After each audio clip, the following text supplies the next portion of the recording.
I think this session we want to talk about the next 3 years in crypto. And Vitalik, I want to start with you. 11 years ago, you were a 19-year-old computer programmer. You wrote a white paper on Ethereum and ended up contributing to a new world and an asset class that today is valued at $290 billion. In 2024, some of the largest asset management firms hold Ethereum, like BlackRock. Is this what you envisioned when you walked into Star's office 11 years ago? I mean, I have to admit, 11 years ago, I was not at all sure where any of this was going. Again, I definitely saw that Bitcoin was really promising. Actually, for the first time, even back in 2013, when I went to the conference in San Jose. And I realized, like, hey, this isn't just like 5 randos on the internet. There's like actually entire businesses, and there's people who are like really serious people that have been dedicating their entire lives to it already, right? And I mean, at the time with Ethereum, actually, I mean, at the very beginning, when I first published the idea, I was actually wondering, like, surely if no one else had already come up with this before me, then someone, there must be some fundamental reason why that idea is flawed, right? And surely like 5 very smart cryptographers are going to very quickly come out of the woodwork and basically tell me why I'm completely crazy. And that ended up like not happening. And I mean, actually, by the time I was doing my first visit to China and like visiting Star over at OKX, Ethereum had already been several months after the project's announcement. It had existed for more than half a year. I think by that time, it was clear that this was going to be something big. And by that time, it was clear some of the directions in which it could be big. If you read the Ethereum white paper from way back then, right, it talks about stable value cryptocurrencies, and today we have stablecoins. It talks about financial derivatives. Today we have DeFi. It talks about decentralized domain name systems. Today we have ENS. It talks about crop insurance, and today there's definitely subparts of DeFi that do that. The thing that it did not predict is NFTs. I'm sorry, but like the whole thing where you're like paying $3 million for a picture of a monkey, that's on you. But I think a lot of the general categories were definitely starting to be there, but like the sheer scale that it would get to, and just how quickly it would get to, was definitely something that I think kept coming as a shock to me for years to come. Yeah, well, great. Star, I'm going to move over to you. This is the first time we have you on main stage at TOKEN2049. I know you and Vitalik go a long way back. You've told us a lot of fun stories. I'd love to hear from you how you met Vitalik and your memory of meeting him for the first time. Yeah, actually, we met so many times back to 2013, 2014. The most impressive story to me is like 2017. Vitalik come to me, say, Star, can we list the Ethereum to your exchange? At that time, I said, no, it's altcoin. Our exchange don't want to list the altcoin. So I feel shame about that. Yeah. And I think until today, Ethereum is most important infrastructure to blockchain ecosystem. Vitalik proved that he's a great vision builder, community builder. We, OKX, also have our commitment to Ethereum ecosystem. We work hard to contribute to the infrastructures. Thank you. Jeremy, moving over to you. You're no foreigner to the exchange business. I recall very early days you were running an exchange, and then we were the first to get behind Ethereum, well before these guys. Poloniex. Yeah. So tell us about that pivot, going from the exchange business over to the stablecoin world, and what's your passion that drove that pivot, and why did you make it? So it's a couple things. I think the first is when we got started in 2013, we were motivated by a lot of the ideas that were floating around but had not been executed. So the idea of smart contracts, the idea of putting a virtual machine on a blockchain network, the idea of issuing other assets on these networks. And the founding of the company was on this idea that you could build a protocol for dollars on the internet, that you could do that on, and you'd have programmable money. And that was what we originally set out to actually build. And back in 2013, when we started designing this, 2014, really there was just Bitcoin. And we became very frustrated by the lack of technical progress that was being made in terms of executing on a lot of those earlier ideas. And actually, I met Vitalik pretty early on in our office in Boston after the white paper had been out, and it was very clear, like, okay, this is what we had thought was necessary, and Vitalik's gone and executed it.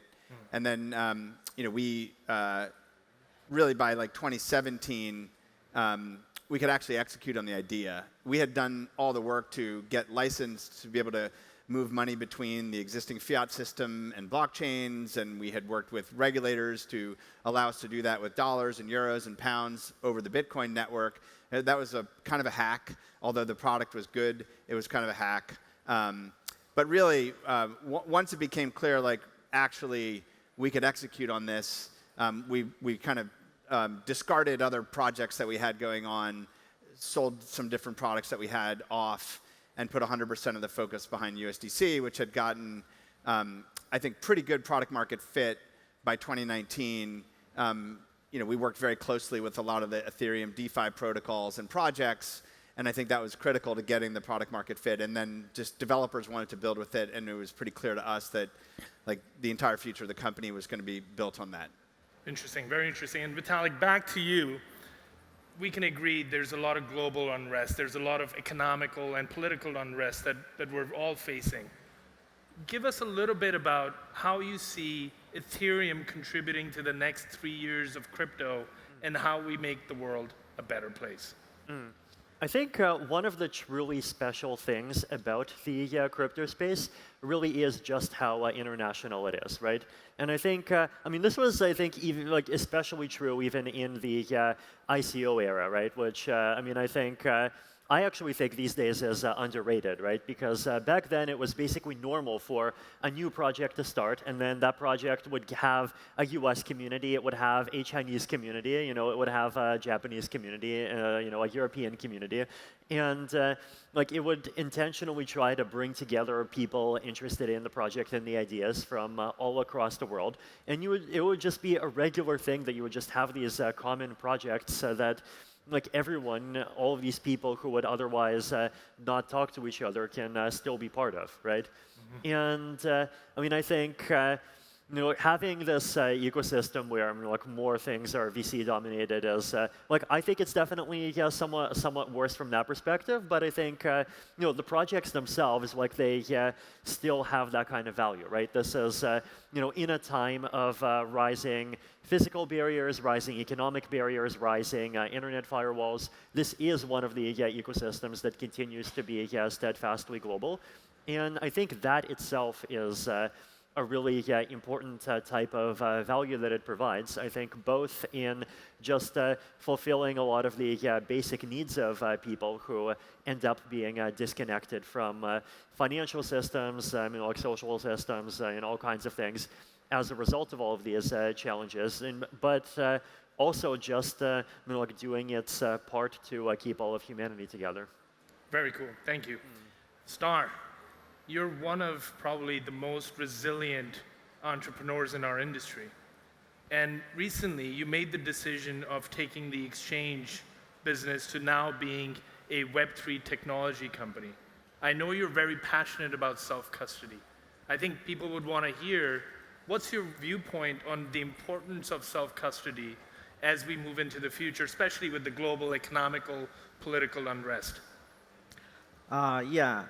In traditional financial system, the corporate structure or the business structure is always separated to exchange business, custodian business, and a broker business. So I don't think the crypto industry will simply copy the TradeFi structure. So crypto is still fundamentally a technology-driven industry. So there are a lot of new technology will make those typical market structure is not necessary. There will be a lot of better market structure. So self-custody is a great technology in humans, thousands of years of history. We make money. That is gold or silver. We put it back to home, under your bed. So in digital times, when we get money, there are third-party agents help us manage the money.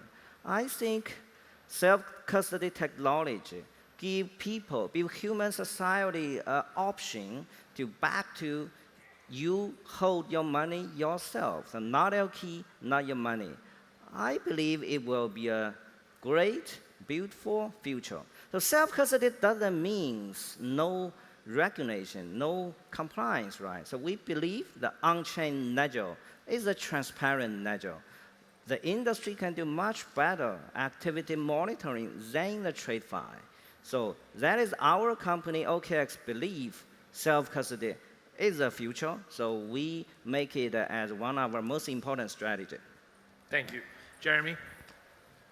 Circle USDC is now built, in my view at least, the most trusted settlement layer in crypto. When you think about the next 3 years, clearly we have a use case for stablecoins today, which is around settlement and value transfer. What other applications do you envision now that the stablecoin networks are well adopted? What would you like to see in the next 3 years? Yeah, I think 3 years goes by pretty fast. But as I like to say, we're sort of just kind of hitting the 1.0 vision for what we think this could be, which is essentially a world where the marginal cost of storing and moving value goes to zero, and where the user experience of transacting over these mediums is as simple and seamless as the other kinds of user experiences that we have with major categories of software utilities on the internet. We're not quite there. We're getting really, really close. And so I think maybe over the next year, I think we'll get there on that utility. And then I think it starts to get really interesting.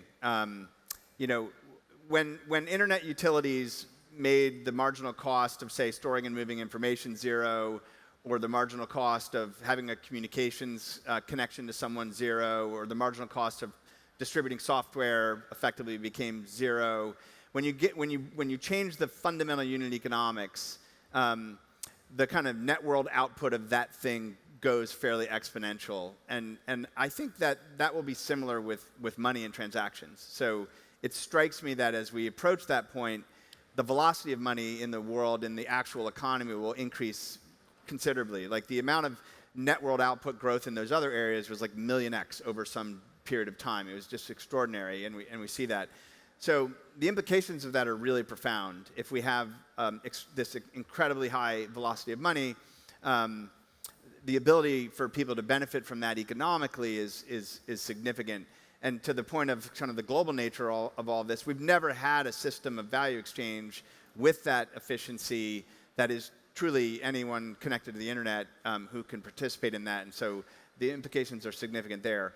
I think the thing I'm most excited about is we're also like in the very early stages of programmable money and programmable money use cases. And while we have huge advancements that have happened with that, with DeFi, we're still barely scratching the surface there as well. And I think, so I'm interested mostly in what people are going to invent in terms of intermediating value that has never been invented before. And I kind of refer to it as similar to like when the iPhone came out. Like there were a lot of ideas about mobile, but until you had the surface area that allowed you to accomplish those things, you really couldn't envision everything that was going to be possible. And I think we're approaching a point where robust, mature, infra for writing code to intermediate value, and that where it's effectively frictionless and seamless for users, we're approaching that. And so I'm super excited to see what happens there. And I think one area in particular I'm really interested in is on-chain credit and credit intermediation. That to me is like real economic output is time value of money transformation. That is how economic growth happens. And we are not yet doing that much with that today on-chain. And to me, that's the deepest transformation that can happen in terms of increasing global economic prosperity for people is if we can really move unsecured credit and other forms of credit onto these networks. And so that's something that I'm pretty interested in. And now, Jeremy, what about enterprise use cases, say in Silicon Valley? I know there are developers who are working within our industry, but what about developers outside the industry? How do they view stablecoins or USDC, especially given you guys are regulated? What's the enterprise use case possibility in the next, say, 3-5 years?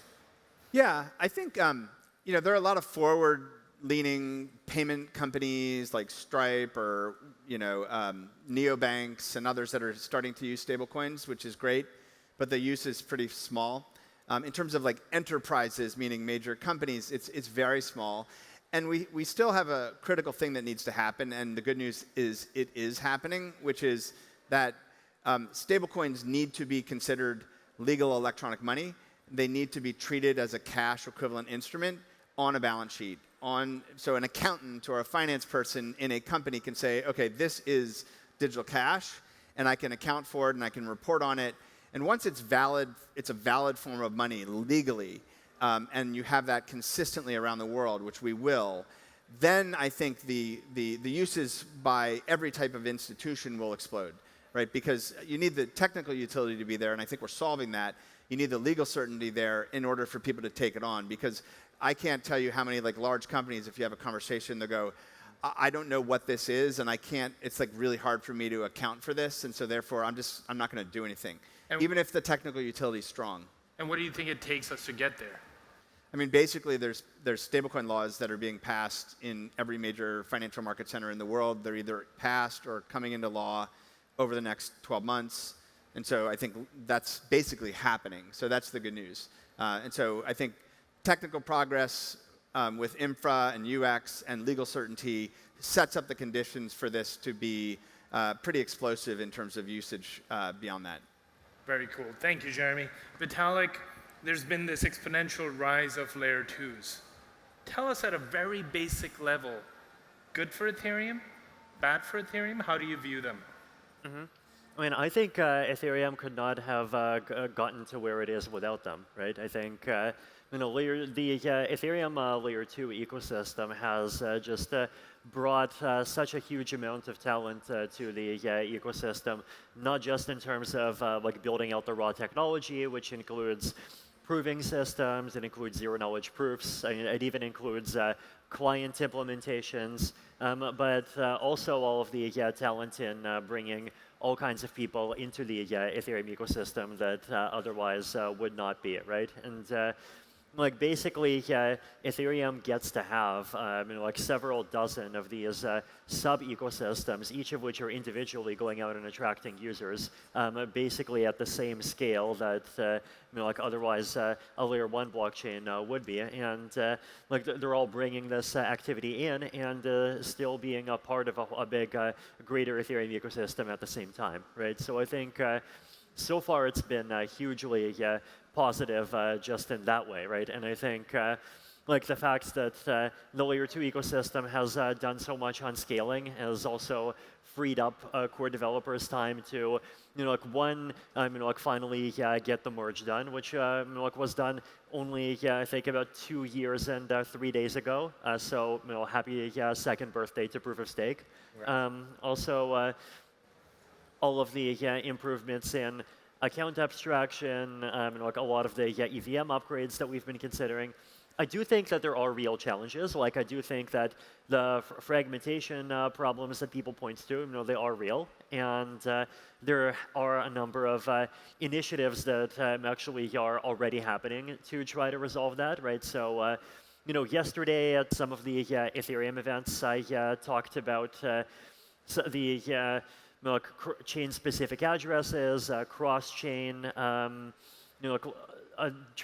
asset movements using liquidity providers, cross-layer 2 light clients, and all kinds of things that can be better standardized between layer 2s. And actually, I'll be continuing to talk about those things, and actually talking about alignment between like layer 2s and layer 1 in only another couple of hours today at the Ethereum event. So It's an ongoing topic of discussion. I think both on the standardization front and on the economic alignment front. And so I think the positives are large, and we've seen them. And the challenges, I think, also both the Ethereum and the foundation are taking them extremely seriously and have been working, I think, already very, very hard this year to continue addressing them. Very cool. Star, you talk about, I know we've had conversations where you say you'd like to see more applications in Web3 using Web3 infrastructure, but with a Web2 front end. Can you talk to us about that? Yeah. I think in the last 10 years, the crypto industry created a lot of successful assets. Like a Bitcoin is one of the top 10 market cap assets in the world. There are Bitcoin ETF, make people easy to invest in Bitcoin. But actually in the last 10 years, the whole industry, we keep to talking about crypto applications. There are some success applications like RV, Compound, which is a DeFi protocol. But why crypto application move forward very slow? So my opinion is there are two major block points to crypto applications. First is on-chain currency, which Jeremy's company already did a great job in not so many years. So now can you imagine we can code a currency in our apps? This is a stablecoin, solve this problem. The second, I believe, is a wallet. So most of the crypto wallet, like OKX Web3 wallet, MetaMask, is still a wallet to native on-chain user. So you need back up your primary key. You need to make sure in whole your life, you cannot forget or nick your primary key. I think the second reason is like a recognition reason. If any finance company build a D-app through the current infrastructure, their regulator will ask them two major questions. Who is your customer? How you manage the activity in your platform? So I believe in the next 3 years, the industry should create some easy-to-use wallet, also can match TradeFi regulation requirements. So I think, OKX, we have our strategy. A lot of other companies, Coinbase, do the same thing. So we believe there are a lot of new technology, like a Neo2, multi-sig, abstract account wallet, passkey. So based on a lot of this new technology, it's possible to build a very easy-to-use wallet. It's like a Web2 experience, but actually it's a Web3 wallet. There are also a lot of new technology like a ZK, zero-knowledge proof. It can allow the wallet use ZK KYC to verify your customer. So the app can choose to, for example, I only service Singapore customer, or I want to exclude a Singapore customer. This kind of new technology will make these requirements happen. So I believe in the next 3 years, crypto finance will really become a big revolution. Every company, banks, insurance company, you can build your D-app based on the current infrastructure. Also, I believe stablecoin payment can be a very success application in the future. We, OKX, also has a strategic project on this. So I think 3 years later, when we look back, we will find crypto is not just trade asset. Crypto will really become infrastructure to everybody's life. A massive retail user can easily use a crypto wallet, which is a KYC with activity monitoring, which can easily finish your payment, can interact. A lot of banks will develop a D-app. You can use your wallet, authorize your funds to the different D-apps. So it will be very exciting in the next 3 years. Thank you. Jeremy, question for you. Every part of the world has a different need for banking and even crypto. For example, I grew up in a country called Pakistan. Very different economic status. How do you see the adoption of stable stablecoin networks, whether you're in the United States, people will perceive it very differently. Banking systems work. But then a country where there's hyperinflation or there's a huge population of unbanked, what are the trends that you see today, or what are you expecting in the near future over the next 3-5 years, ways adoption will differ in these different regions and markets?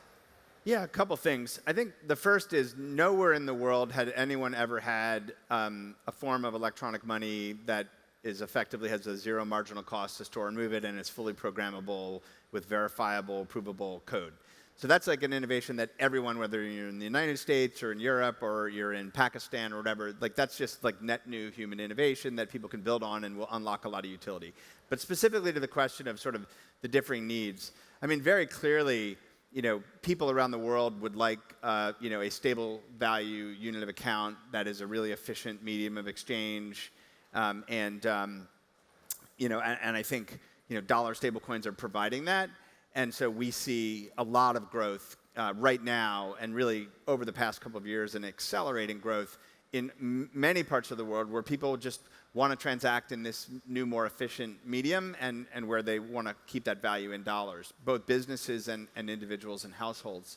And I think once these UX problems continue to get addressed, as we've talked about a little bit here, and like liquidity becomes like more seamless everywhere, and that's a problem that we're helping solve along with others in the industry. I think that I kind of refer to stablecoins as over-the-top money. Over the top was this concept of over the top software delivery, over the top communications, over the top television. It was sort of like, well, once you had protocols that allowed just anyone with software apps to then do those tasks, then it went really large. Billions of people could use it. It changed unit economics, and in many cases, governments had to react to that and adapt. And so we have over the top money now, and I think it's accelerating, and it's going to continue to accelerate. I guess my long-term view is that just in internet scale kind of forms of economic activity, which we're seeing kind of borne out here, it is going to force governments to change fiscal and monetary policy. I don't believe that there'll be a need for as many currencies in the world. There'll be different competition amongst all of that, but I think that the end result will actually end up being a smaller number of broadly adopted kind of stablecoins and stablecoin networks. Very cool. Thank you, Jeremy. I know we have a few minutes left. I want to give you guys a power question. There's been a lot of volatility in our industry over the last few years. And arguably, there's been some healthy adoption in crypto and our ecosystems. And arguably, there's been some adoption that perhaps we could have lived without. I'll start with you, Vitalik. How do you think we achieve healthy adoption over the next few years? I think my answer is basically the same as the answer I gave here half an hour ago, right? Which is that the thing we're still early to is blockchains actually being affordable for regular people, right? If you think about like people trading, the $3 million monkeys or like any of these applications that people tends to criticize, right? A lot of that stuff, like it works with 5-cent fees, and it still works with $500 fees, right? Now, if you think, on the other hand, about enabling people in countries with challenging political environments to have their own independent life savings and to engage in economic activity and transact with the rest of the world, then like at 5-cent fees, that's actually a very viable thing. But if the fees go to $200, like they're just going to say screw you, right? Mm-hmm. And then on top of that, you have all of the costs from the security issues. Like I think if you added up all of the dollars that people have lost to fees and all of the dollars that people have lost to people's coins getting lost or stolen, they'd probably end up being pretty similar to each other, right? I mean, I could even see the security losses being a bit greater, right? And I think the technologies for minimizing both have really improved a lot. And so I think it's only really basically now that the technology actually has gotten to the point where it is something where you can credibly go and say, yeah, this is something that can directly right now improve the lives of even just the average man on the street that's just like dealing with like 10 or 20 dollar amounts with their family, right? And now that we actually have that scale, I think it's up to all of us to like actually build out the rest of the ecosystem and take advantage of it. Very cool. Star, purely from an engineering standpoint, how do we welcome better crypto adoption over the next few years? I would believe in next 3 years from individual perspective. So maybe billions of users will get a Web3 wallet. It will be an easy to use wallet. It's a Web2 experience, but fundamentally it's a self-custody wallet. This wallet also can match the regulations requirement. From business perspective, more and more companies will choose to develop a DApp or convert their business model from centralized server model to a DApp model. This business application is transparent, and all of the crypto wallet users can engage with different companies' DApp. This will become a great crypto finance ecosystem.